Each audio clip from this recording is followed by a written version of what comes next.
Hi and welcome to this video presentation. Today I will go through the atomic model, brief history, and then how Bohr's atomic model is a fairly useful tool. So it began around 120 years ago with a physicist called Rutherford. It did not begin back then, but it became serious.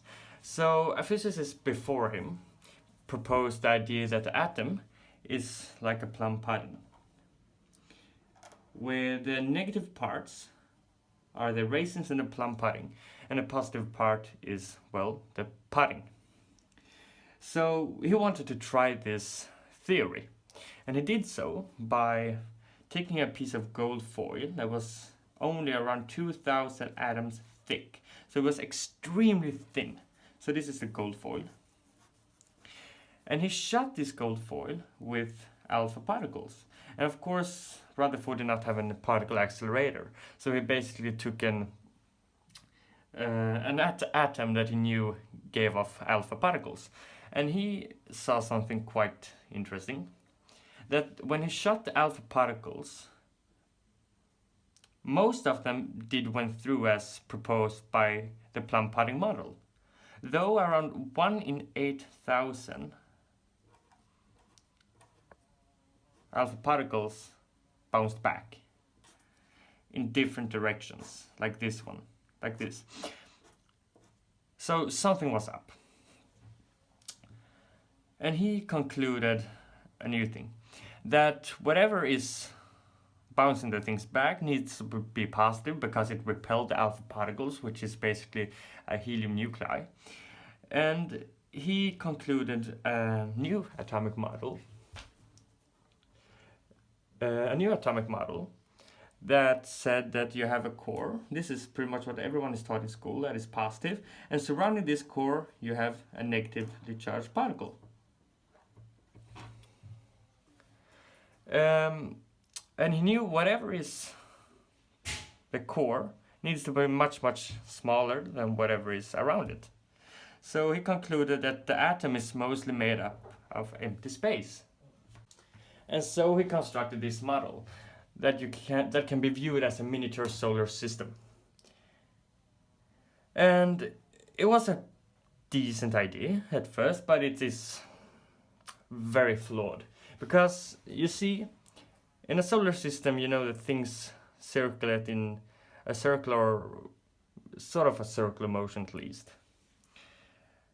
So when something rotates in a circle, the particle or the planet, whatever we are talking about, the thing in the outer edge, will want to leave the system with a velocity v. But it will be dragged down due to the centripetal force and thus have an acceleration.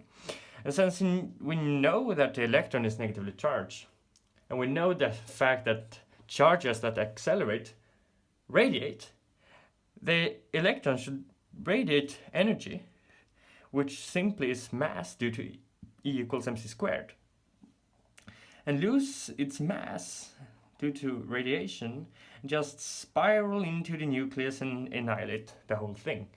And that would happen in around, I'm not completely sure, but in a millionth of a second, in a billion of a second.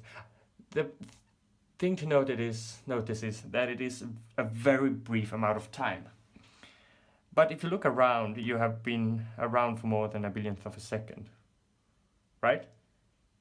And you see atoms all over the place. You see maybe your table, your phone, your computer, whatever you're watching this video on is composed out of atoms. And this is a bit weird, right? How come we have stuff if this was true? Well, it's because this model is false. Let me explain this a bit deeper. So Mr. Bohr proposed a new idea.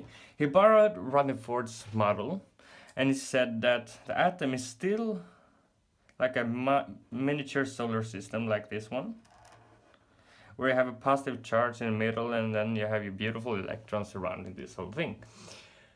But he said that you have different energy levels. So this is, for example, the hydrogen atom, which you will notice is pretty much the only atom this model works on. And you have different shells. You have n equals 1, n equals 2, and n equals 3. Okay? So how we knew this was the case was because he looked at the electromagnetic spectrum from, well, hydrogen. And he saw something very disturbing and weird. He saw that there were pieces lacking. The electromagnetic spectrum was not smooth. So whatever gave out this radiation needs to be quantized, come in discrete levels of energy. And so it said, the atom has different orbits of energy, and the electron can move between these orbits by either emitting a photon with a delta energy, which is basically the energy before minus the energy after, equal to the Planck's constant times the frequency of the photon. Or it could absorb a photon with the discrete amount of energy that is exactly equal to the energy needed to jump into this orbit or this orbit. And if that energy, that photon, had the right frequency and carried the right amount of energy, the electron could jump into a higher stage, a higher energy orbit. And if it did not, the electron would just stay in place. Because since these energies are quantized, you can never, and I quote me on this, you can never have an electron that is between two states. That breaks the whole rule of this spectrum. Because if that was the case, you can have electrons in every possible point in space. Your electromagnetic spectrum would look like this. Completely smooth. From red to blue. No quantized missing bits. And since this is reality, this must be sort of reality. And it is. So Bohr's model does not completely solve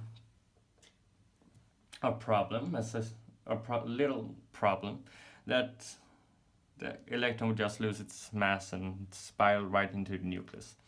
So this is where the redefined or improved upon Bohr's model comes into play, which basically describes the electron as a wave. And since it has a wave, it needs to have a wave function. And I did a whole video on that earlier. You can watch that if you want. If you're interested, of course. And since it has a wave function, it needs to have some kind of quantum mechanical properties. And yes, it does. It's called an Electro Cloud. So basically you have your nuclei, and then you have certain probabilities in space, which is denser around the nuclei, and then it becomes less and less likely to find the atom. The electron. So it looks something like this. And you see in the middle you have a lot of dots. That means that the probability of finding the electron in that place is fairly high, and outside you have a fairly low probability. So these are called a probability amplitude. We can call them beta, for example. And need to norm square beta in order to find the probability. Okay? So you have certain probability amplitudes around a region in space surrounding a nuclei. And you take that probability amplitude and you square it, and you find the probability of finding the electron in a given place. So this is called the Electro Cloud. And Bohr's model could be fixed by altering its idea, by describing the electron as a wave. So this whole thing works. And Einstein proposed that photons have an energy, they carry an energy, that is equal to Planck's constant times the photon's frequency. Okay? And we know that P, momentum, is simply mass times velocity. And we know that from the photoelectric effect that light has momentum. That's weird because they have no mass, so how come they have momentum? It is pretty straightforward because we know that m equals m equals E over c squared, just by rearranging E equals mc squared. And now you have a new energy term to put into your a new mass term to put into your momentum. So we know that P now equals E over c squared times c, which is the velocity of light, of course. Those two cancel out and you're left with E over c. And now we know that E is hf, so we know that P equals hf over c. And f over c is lambda, and this is then h over lambda, okay? So we can rearrange this as lambda equals h over p, just by algebra. And p is equal to mv, so lambda is equal to h over mv. Okay? So everything that has mass carries a wavelength. So the electron carries mass, and which is around 1,000 of 1 u. So it must carry a wavelength, and so it does. And since it carries a wavelength, you can describe it with a wave function. And if you can describe it with a wave function,